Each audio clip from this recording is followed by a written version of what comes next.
tani betu takkanan no badi yakanati sochina kananu ratti goda membeku ijaramte jirti oromon jedani walgaynatti baasanii maal godhamu qaba mucaan kuni ilmi musammaa jennaan hidha umrii guutuu hidhamuu qaba jedhe ummanni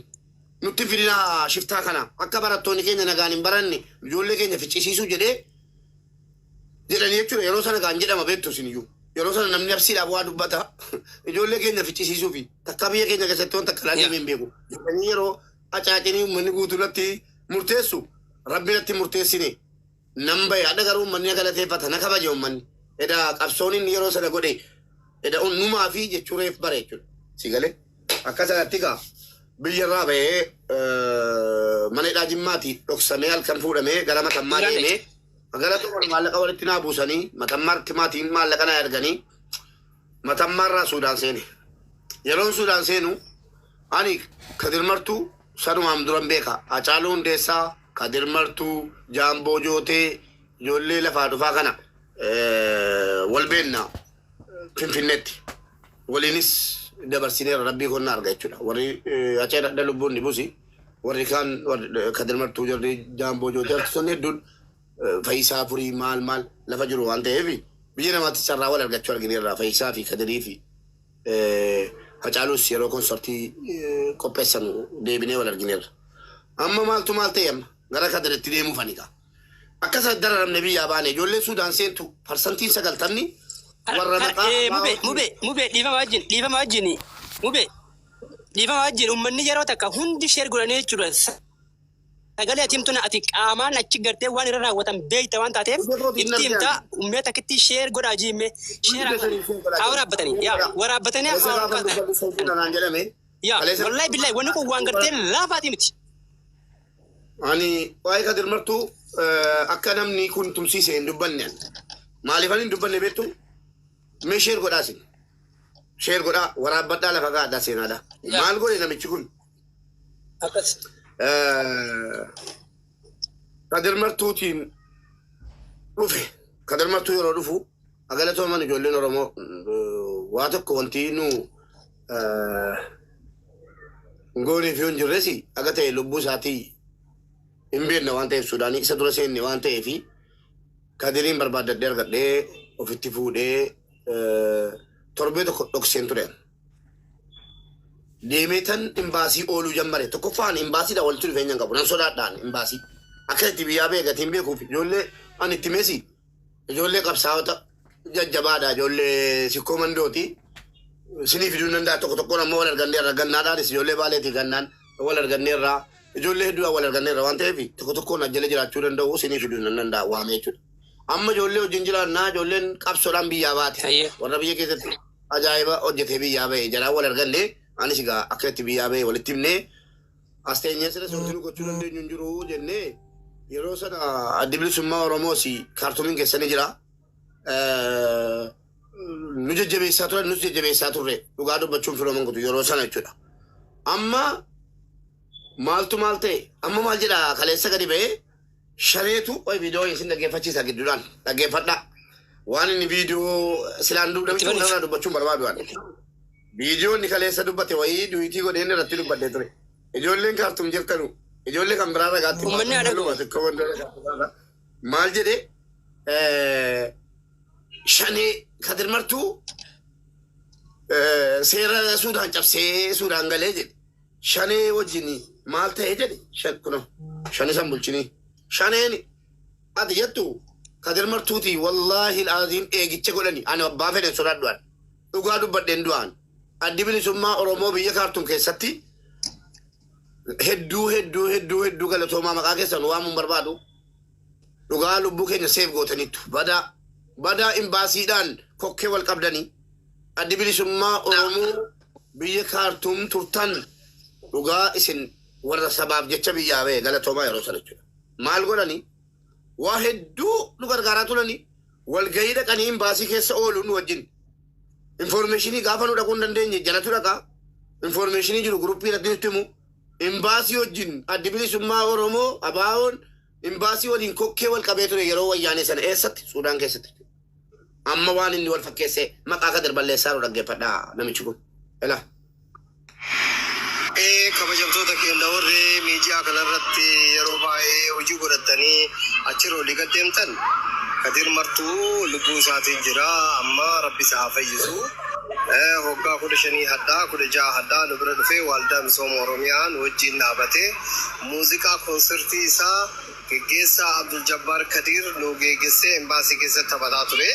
Achi booda murna ABO shanee guyyaa haddaa biyya baxabbataa jirtuun xalafamee jarri ABO shanee Suudaan keessatti nama xalafuu humna hin qabanu. Hin godhanus ilmaan Oromoo keessattuu hin xalafanus utuu xalafamu danda'ame biyya Suudaan keessatti ABO shanee inni jedhu kuni nama xalafuu hin danda'anu. Amma maal godhaa jira? Adda bilisummaa Oromootu lafee kan rabbi wallaahi rabbi naa cabsu. Addi bilisummaa Oromoo akka jarritti sadii ilaalanu anaa ija kooti. Maal kun shiftaan baalageen nama abbo golitti lixxuun nama. Amma adda bilisummaa Oromootu butee jedhaa jira la. Kaleessa viidiyoo hojjete. Viidiyoocha buufadhe lafaa qabatuma balleesse. Addi bilisummaa Oromoo Kadiriin biratti maqaanii waamamu. Addi bilisummaa Oromootiif Kadir martuu yeroo sana quba wal qabu. Deeggaraa turan gargaaraa turanii waa'ee boobooyii waa'ee waboo Kadiritti himtaati barsiif taati. Adda bilisummaa Oromootu bute. Addi bilisummaa Oromoo hidhataa ture moo hidhachiisaa ture moo gaheen jarri Suudaan keessatti qabanu maa inni jarru baqatanii Suudaan keessa ta'anii dhageessanii Suudaan keessa ta'anii ofii jaraatiifu biyya jaraatii ba'anii Suudaan keessa ta'anii qabsaa turan yoo akkamitti addi bilisummaa Oromoo Kadir martuu butanii jedhe. Addi bilisummaa Oromoo yeroo sana wayyaanee wajjin hojjetaa turanii jechuudha akka inni jedhaa jechuudha. Jaratu butee geessee mootummaa wayyaaneetti kennee Kadiriin cafaqsiise. Obboleessa sitti himu gara jabina Mahammad Tufaa waan lama sinitti himu waan tokko ittiin sinitti himu. Wanni inni Kadiriin adamsee qabuudha. Kadiriin ajjeessuudha jedhee guyyaa tokko eenyu Mahammad Tufaa. Murteen inni ilmaan Oromootti murteessu wayyaaneedhaaf jecha maa hin beektu. Inumaayyuu wallaahi wa billaahi rabbii kootti kakadheen sinitti hima. Imbaasii yeroo sana Suudaan keessa turan wayyaanota sanaa fi nafxanyoota imbaasii keessa turan sanatu Mahammad Tufaarra irra gaariidha. Jaallattee jibbite. Yoo akka Oromootti sodaatu jarree akka Oromootti nama sodaatu isuma dhugumaa akka Oromootti waan godhanu malee ifaan ifa ba'anii nu wayyaaneedha minaamin jedhanii isin dararsiisan Oromoodhuma abaaramaa akkanaatitti ergani malee takkaa imbaasiin Suudaan namni siin barbaaddee dararte yoo jiraate tokkittiin as ba'ee Mubaarakaatti ni kijibdee ija goottatuuf. Mee imbaasiin wayyaanee yeroo sana jiran namni ajjeefamuu qabda hidhamuu qabda maal gochuu qabda jedhaniis Oromoo keessaa namni sirriitti murteessan hin jiru. Eenyunni namicha kanatu intalli tokkoffaa jalqaba gaafa namicha kana baru intala tokko ishiin ijoollee Lubbaaboori. Ijoollee Lubbaaboori ijoollee Arsiitii wajjin jiraatti isiinis. Suudaanii wayii poolisii wayii ergee Mahammad Tufaa. Poolisii wayii ergee jennaan intalli caatiitu mana sana jira jedhamee tuba. Eenyu ergee Mahammad Tufaatu erge. Intalli utaaltee sirriitti mera ijoollee Suudaan keessa jirtu ijoollee qawxiidha. Ijoollee qallaalii wayiiti miti. Baqatanii biyyarraa ba'anii wayyaanee waan godhanii biyyarraa ba'anii durbis dhiirris harki caalaan jira. Amma utaaltee dhattee masaaraa irkatti qabdee masaaraa jarri fudhatanii ol galan irkaa utaaltee dhiira ka buttee jechuudha masaaraa itti naanneeffatte intalli ijoollee Lubbaaboori. Wallaahi la dhugaa itti ba'a. Itti naanneeffatte gootittiin fixuudha. Inuma fixuudha nama leenjii ta'e itti fakkaatti yaaliin beeku. Booddee harka kennate poolisii inni sila qabuu dhufe ijoollee harka kennate utaatti baay'ee jettee. Harka ol qabate. Baay'ee jettee harka kaase qaba. Amala wattaaddaraati qaba. Waa sirkan jiru taanaan harka kennatu malee si keessa ba'a. Amma utaalii wattaaddara taate masaaraa harkaa saamtee jetti. Poolisiin federaalli dhufee itti naannee ijoollee kana qabee malee dhageessinaan maal jedhee beektu Mahammad Tufaa. Ajjeesaa jedhe. Ajjeesaa jedhee nu Oromoo sadan jalaayyuu ajjeesaa jedhe ijoollee sadii qabame intalatti hojjedhe. Ajjeesaa jedhe kalas maaliif fidan mawuutu jedhe. Ijoolleen lubbuun jiru amma himachuu danda'u dhufan. Maastar yoo jala jiraatte barreeffadhu na jalaan dhabamu ijoollee Arsiitii sitti hima jechuudha. Ajjeesaa warra jedhame keessa. Maastar yoo jiraate ergaddu mubeen lama gabaabatti mubeen amma waa'ee gartee kadir martuutii fi waa'ee isarratti raawwatan hunda isinitti mee taataaf godhaati sheer godhan gasum Nama kan qabne wajjin naasawwan usha ragaa jettaan dagana ragaa an milikitaa wajjin dhibban sitti fidaan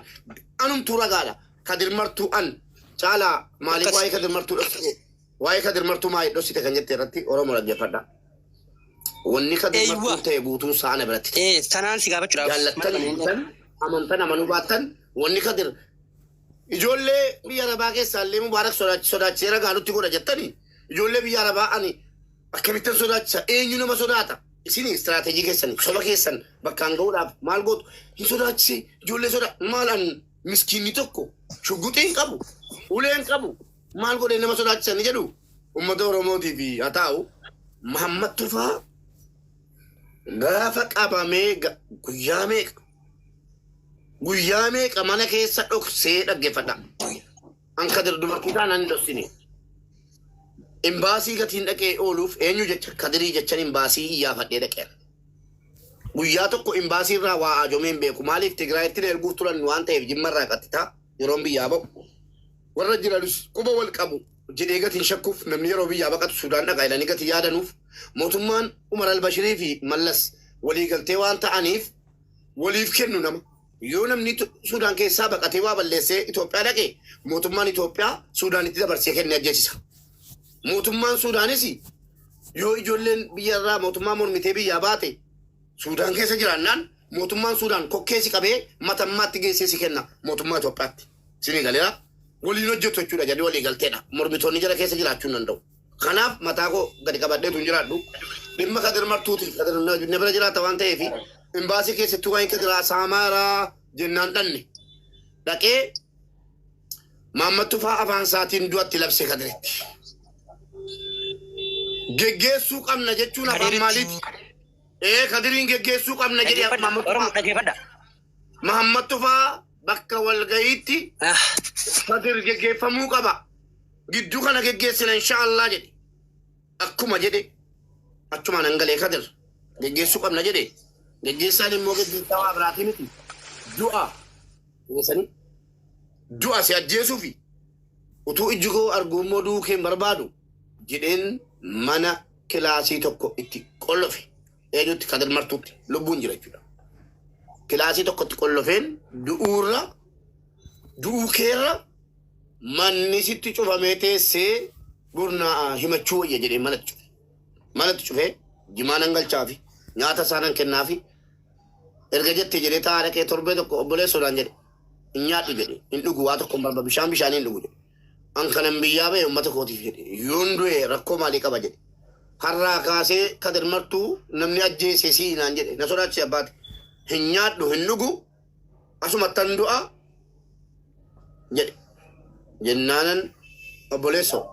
erga akkas jettee gaadheen mana irraa banee akka barbaadde gaalana jedheen callise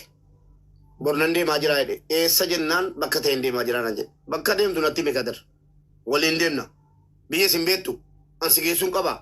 rabbii jedhi al tokko namni ana birattis si bareera ofii waa ta'uu naa wayya malee jedheetti be galgala sana mana dhufani jarri Muhammad Tufaatiif poolisoota maallaqaan deemanu fudhatee ajjeesisuu galgala dhufe keessi kiyya na shakkeera rabni an imbaasii keessan oola nan dhaggeeffataa oola walgayii waan ta'eef yeroo sana maal godhee yeroo jarri tokko poolisiin ol galtee girgiddaarraan barrii banuu eegalte keessaan barrii mana gootii gibbii jennan jira nummoo hooshiirra ciisaadha kadir martuu taanee ijoollee danudha achumaanan kadiriin fuudhee ollaa Suudaanii na jaallata wayii jiru achi keessan darbadhee buuse kadir nama lubbuun jiru viidiyoon kun illee ni waraabanti darbadhee buuseen bakka kadir martuu ciisaa turen dhaqee ciise yoo diqqaa asuma keessaa ijoolleen tokko oltee jiraatte wallaahi du'a sodaataan jiruan kadir martuu ajjeesse naan jedhamurra ajjeessanii ajjeesse waa jedhamurra ofii iddoo jechuu wayya jedhetani bakka isaa ciisee booddee dhufanii ol galanii rukutamnee nu qaxaqqattiisee Muhammad Tufaatuu ni dhaabatu tumamnee adda baasee mubaarikiin hin beeku Muhammad Tufaa adda baasee mubaarik musammaa bira jira kadir martuu jechuu malee adda baasee nan beeku ana anis mumullanni baasii seroonna jamatuma gadi qabadheen dhaggeeffadhee ba booddee sun kadir martuu dhabanii anis gaafatanii dhabanii ijoollee cira ciciisaan tuttumee ba'an hin baanee muramtamuu kadir martuu kunoo duuti ati irraan eegaa jirtu mana iyyuu dhuftee nan deemaa jedhee ba'e shaantaa fudhatee deeme duukan deeme osoon duuka deemaa jiruyyii makiinaan poolisii wayii duuba keenyaa dhufe duuba keenyaa dhufee maammattufaa gabbiilaa keessa jira an nama tokkomu hin beeku kadir martuu qabameera kadir martuu qabanii harka qabanii miila qabanii dhaqanii makiinaa dhaqanii fuudhanii hin deemne qaxaqqaxanii akka bofaatti dhageessa akka bofaatti tubanii qaxaqqaxanii kadir martuu kufee deemuu dadhabee jennaan kai kijibduu shanee jedhe eenyu maammattufaa kai kijibduu shanee jedhe mormuullee hin danda'u inshaallah kadir martuu gasitti beera gasitti baasi ergasii wallahi bube baga lubbuun jiraattee garte wallahi billahi ufee dhageessanii waan garaa sin nyaatu ilmi oromoo miti sabni biraatu akka namatti godha jedhee eegeen beekuwan kufee kadir martuu bakka ciisutti anaa waanan ijaan arge malee waan namnatti hime miti maammattufaa amma waakkatu afaanii odduu qollofatee waakkatu kuni bakka kadir martuu kufee jirutti mataarra ejjetee kijibduu shanee jedhe mataarra akkana dhaabatee kadir martuu mataa isaarra mee kadir martuu abbaan barbaaddan gaafadhaa na kijibsiisa viidiyoo kana seef godhadhaa lafa kaadhaa mataarra kana ciisee dhiirri dhiirumaan dhiira kadir martuu argeen beeku isuma dhugumaa jechuudha kadir martuu abbaan koo naan deenye haati koo naan deenyadha bakka ciisetti illee adaraana isaan jenne anatu jala deeme boo'ee kadhata malee anatu maammattufa ilma oromooti oromoof oromiyaadhaaf jecha biyyaa ba'e gaaf tokko seenaan si gaafatti maalan jedhe boo isin gaafatti hin jedhe malee hin kabajina dhageessanii seenaan isin gaafatti kadir martuu kun akkasiin kaleessaa geggeeffamu deengada geggeeffamu jedhaa turtan gurra kootiin nagaa ture rabbii jedhaa hin ajjeessinaa oromoof oromiyaadhaan malee waa hatee biyyaan baane jennaan kijibduu shaneedha jedhee mataarra dhaabatee eenyu mahammattufaa komaandoo xiraa'aa tokko qaba bal'aa wayii kan xiraansaa masgiida nama hin galchine wayii komaandoo sana uffatee komaandoo sanaan kadir martuu mataarra dhaabate namichi xiraa'aan kun jechuudha kun anas siniin jedhe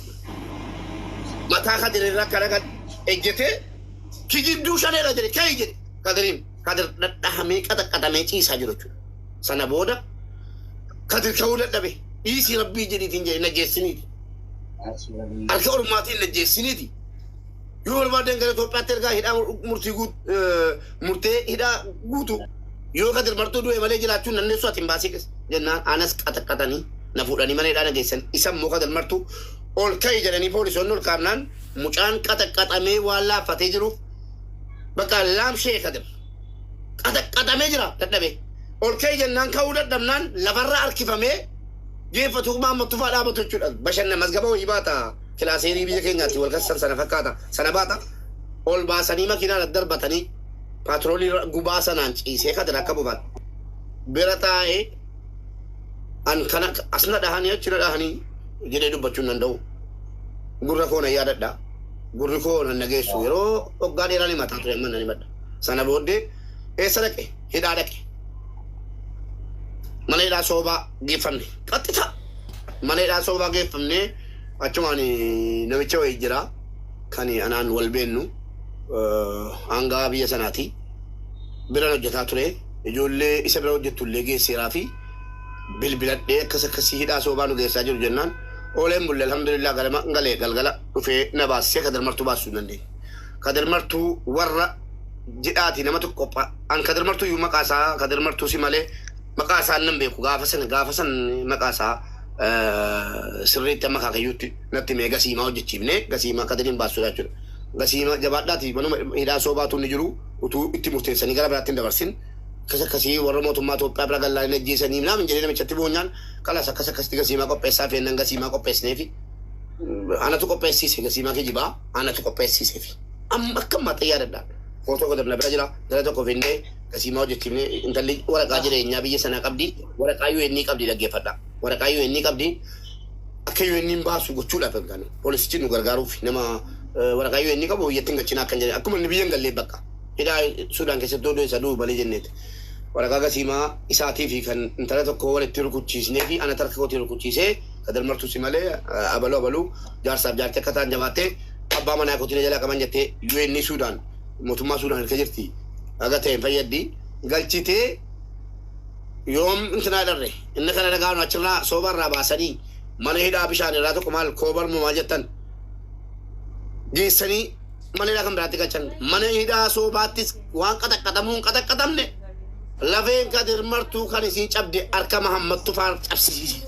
jaallatanii jibbatan lafeen nadhatti hin dararamaa jiru achumaan annan bahe miti dhageeffadha Oromoo dhageeffadha Oromoo biyyeen giraa nyaattu ashanguriitii boocanii taati sheer godhaati sagalee gurbaa kanaa waraabadha uummanni kan ta'ee dhugaatii geessuu hin dandeenyaan ragaa qulqulludha kun waan nama jiru jechuudha. Geessanii Mubaarak Musammaa beekame Mubaarak Musammaa maqaa lamaan deema yeroo sana hadhas yeroo sanas maqaa lamaan deema maqaa koo baratee eenyummaa koo argatee footoo koo argatee gurbicha gaafa sanaati gurbichi gaafa sanaa nu waliin ture jedhee laalan nu waliin ture dhaabattee natti haasaa turte gurbattiin jedhee mana koo dhufee baxxisiisee ammas na dhabee mana keessa dhageessanii mana ilmaan Oromoo kumaata obboleesso bakka Kadir Martuu gaafa jalqabaa itti tumamee lafarraa harkifamee maal jedhamu sana meedaan Kadir Martuu jedhamee moggaafamee namantaa ijoolleen Oromoo amma wanaa bakka dhiigni Kadir itti dhangalaate dhageessa gara jireef kanatti meedaan Kadir jedhamee moggaafamee meedaan Kadir jechuun maal beektaa Kadirii yaadatama bakka dhiigni Kadir itti dhangalaateedha yeroo lama sadii qabsiise namichi kun xumuraarratti milkaa'e malee dabalatti dhageessanii gaafa jalqabaa gaafa qabamu meedaan Kadir Martuu bakki jedhame suni bakka Kadir itti tumamee gangalfamee dhiitamee geeffamee itti hidhame ijoolleen Oromoo Kadiriin akka lubbuutti jaallatti waan ta'eef meedaan Kadir maaliif jedhame jedhii gaafadhu ijoollee meedaan Kadir ijoollee gara jireef sheexaa jirtuuni harkawiit kunola filaa kunolaali egaa nan sobeegaa na tolcheegaa kan ijoolleen harkawiit kunoo jala dhufteetti amma achiin jiraa jalaatti ol galchiitii natti ragaa baase bolee ragaa arrabaa ajaa'ibaa dabseen oola ragaa natti ragaa baase ol galchiimoo olitti ragabda maal sobare harkatti qabdee miidiyaa kanarratti ragaa naan jedha ayyee Mubaarak dhiifama naa godhi Mubaarak dhiifama naa godhi ilaala maaliifin si gaafadhe beektaa maaliifin Mubaarak naa barbaadaa jee beektaa gaafsa achi jirta maaliif uummata Oromoodhaa dho'isaa na dhagayi na bichisiisi ijoolleen naannoo harkawiit jireef sheexaa jiran dhufanii meedaan Kadir Martuu Mubaarak nuutirra kaaddu Mubaarak gammadan Assalamu alaikum. sagalee nu jeqaara nuti qabadhu mucaa bira Assalamu alaikum. wa alaikum assalam mabruk Mubaarak nan dubbata gama wajji kana booddee nuti qabadha meedaan Kadir Martuu ijoolleen harkawiit turtan ijoolleen jireef turtan jireef sheexaa turtan kottaa ol galaa naannoo sooraa bakka ijoolleen naannoo sooraa turtan ol galaati meedaan Kadir Martuu jedhame maaliif akka moggaafame uummata Oromootii ibsa ani naas isintu moggaase ani moggaafne hin sobu isintu moggaase maaliif akka moggaaftan kottaa dubbadha tokko jedhe an jaraafandii isaan irraan dubbadhu yoon dubbadhe ati achi turre sobduu maal naan jedhama amma sana booddee Kadir Martuu nyaata geessuun nan dadhabee ijoolleen Oromoo tokko tokko jiraattu seetti beeraan ijoolleen hojiin jiraataa ture ijoollee Arsiitiif ijoollee Baaleetii natti manii akkam barbaadamaa jiru barbaadamaa hartaa footoon kee bira ga'ee jira bakka itti mul'atin naan jedhanii innaqinnaan jedhanii gara mana hidhaa Kadir jiru isheen dhiisee alan ijoollee xalayaa barreessee erguu eegalee akkas akkasii jedhee lubbuu kee baraarii rakkoon qabu kan koo jedhee Kadiris achumaan mana koo fattashisiisuu jammaree safara koo poolisiin ooluu jammaree achumaan jabaadhee gaa'e baaftuun jiru ijoolleen deemuu qabdadhaan jedhe dhiyeessa gara Masriitti achi deemi mootummaa Masriitiin mootummaan Itoophiyaa hedduu walii galteen qabanu jennaan dabarsee siin kennu UN jira UN jala galta kaambii si galcha UN achi keessaa mootummaan Ijiptiyyuu si qabuu hin danda'u naan jedhen ishi jedheen achirraa jima asheeshiin jedhus hin beeku rabbi ija koo qabu ijaan argee hin beeku amma waan dhadhadhee waan ashii jedhamus hin beeku waan caatii jedhamu nan beeka nan qaama malee nagadee hin beeku nan sodaadhaan warri caatii nagadu achumaan qabame hundi isaa mana hidhaa keessatti maamar kophaa isa kaan birrii irraa nyaattee isa kaan immoo si jalaa miliqanii qabamanii hidhaatti waggaa 20 murteessiif namni ministeeraa Dr. Abiy galatoomu ijoollee mana hidhaatti murteen du'aatti murtaa'e isatu fuudhee galee xiyyaara tokko guutu ati kanaan dura hiisaa turte hundi jaraa siimatanii hundi jaraa Mahammad Tufaan nu qabsee jedhanii ammas lubbuun kan jiran kan akka Toofiq Faransaay irraa dhengadhe dhufee ragaasitti beem situ qabsiisee namuu ministeeraa fuudhee galee ijoollee dhageesse wanta ijoollee Oromoo goote tokko tokkoon ijoollee ol galtee dubbatti amma gabaabumatti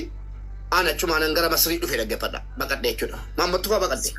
Sababii Kadir Martuu. Qofa wanni biraa tokko hin jiru waan jalan hojjenne laa. Dhufee dubbachuu danda'a jechuudha. Ajjala jiraawwan. Sana booda masriin dhufeen. Masrii dhufeen laayivii eegale.